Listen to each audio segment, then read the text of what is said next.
Salina Shrestha and Smriti Bhattarai are heading to their school, Shri Pragatishil High School in Ratamata of Sinduli. Grade 10 students, these young girls have a civil engineering class today. घरहरु भत्किएर त्यतिकै खुल्ला आकाशमै बस्नु परेको पीडाहरु देखेको दुःख पीडाहरु भोगिरहेको बेलामा स्कुलमै प्राविधिक शिक्षा सिभिल इन्जिनियरिङ आएपछि हामीले पनि केही सहयोग गर्नुपर्छ आफ्नो भविष्यमा केही बनेर देखाउनुपर्छ भन्नेकाले नै सिभिल इन्जिनियरिङ विषय लिएर पढिएको भूकम्प प्रतिरोधात्मक भवन बनेका कारणले भित्र बसेर पढ्न ढुक्क हुन्छ कहीं कतै यसो ढलिहाल्ने खालको भवनहरु छैन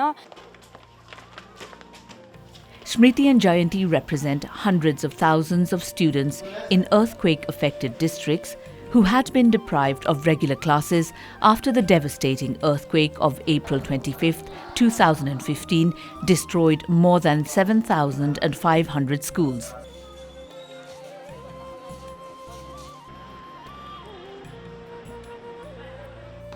Today, the National Reconstruction Authority, the NRA, has built around 7,000 schools with much stronger structures and better facilities.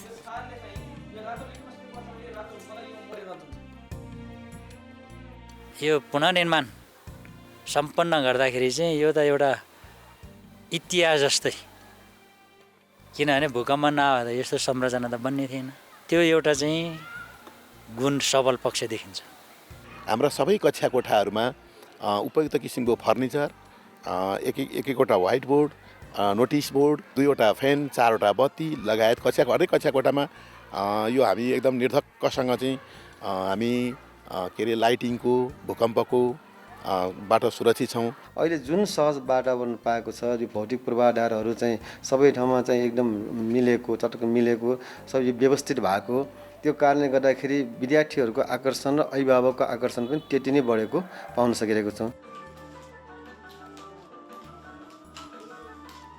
Not only the reconstructed schools have safer buildings, they also have much better educational facilities now. The support of development partners, school management committees, and national and international non-governmental organizations played a significant role in rebuilding schools. अहिले हामीले लगभग 88% कार्य सम्पन्न गरिसकेका छौं र 10-11% चाहिँ काम चाहिँ 12% जति काम बाँकी देखिन्छ गत आर्थिक वर्षको हिसाबमा हेर्दाखेरि र अहिले चाहिँ हामी लगभग धेरै कामहरु यो आर्थिक वर्षमा सक्ने प्रयासमा हामी छौं Not only schools, the massive earthquake destroyed hundreds of thousands of houses, hundreds of health institutions, numerous cultural monuments and public infrastructures. Though the earthquake hit the confidence of the government hard, it also gave the government an opportunity to rebuild with much better and safer structures. The National Reconstruction Authority, the NRA, led from the front to rebuild the damaged public infrastructures.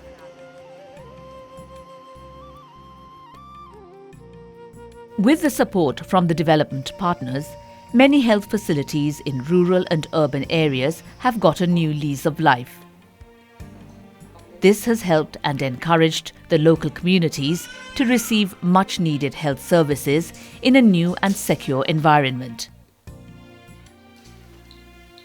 Barpak, the epicenter of the earthquake, now has a new health post.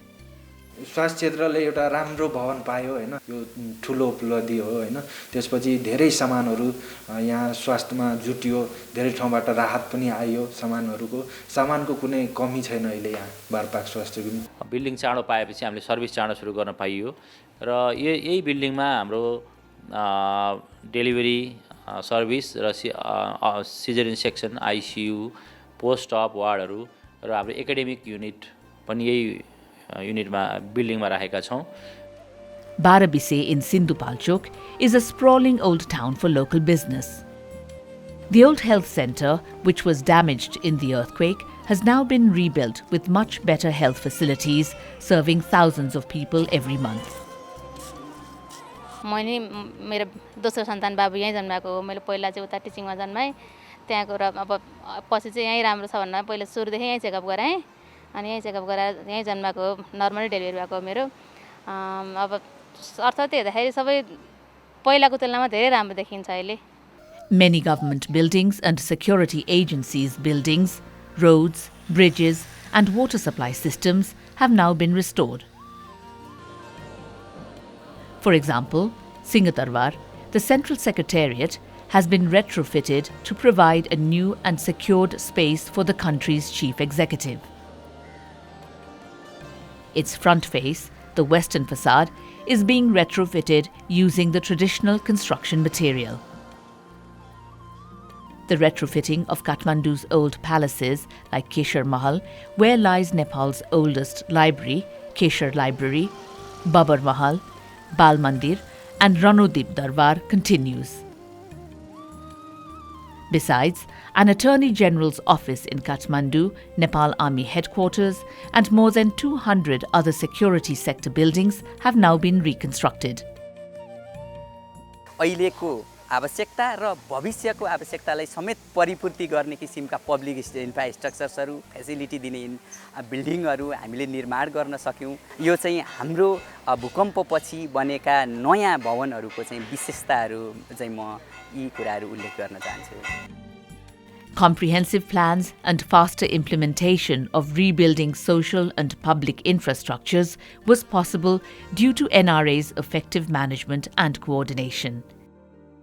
The local governments played a significant role in speeding up the reconstruction process.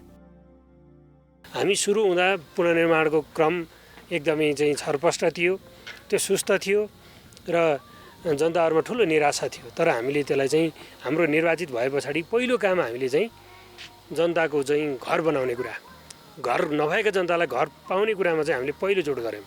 सार्वजनिक पूर्वाधारहरू क्षेत्र, सडक पुलहरू लगायत जति पनि हामीले भवनहरू बनायौं, स्कुल बनायौं, यसले के प्रमाणित गरेको छ भने हामीले कुनै खालको स्पेशल एन्टिटी अथवा स्पेशल भेहिकल हामीले निर्माण गर्यौं भनेदेखि विकास निर्माणका कार्यहरूलाई चाहिँ अहिले भइरहेको भन्दा तीव्र गतिमा र छिटो सम्पन्न गर्न सक्छौं भन्ने किसिमको मेसेज चाहिँ हामीले दिएका छौं।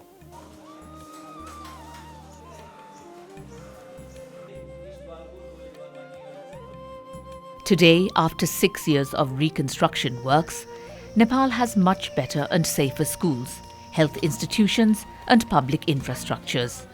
This has created a strong foundation for building a disaster-resilient Nepal.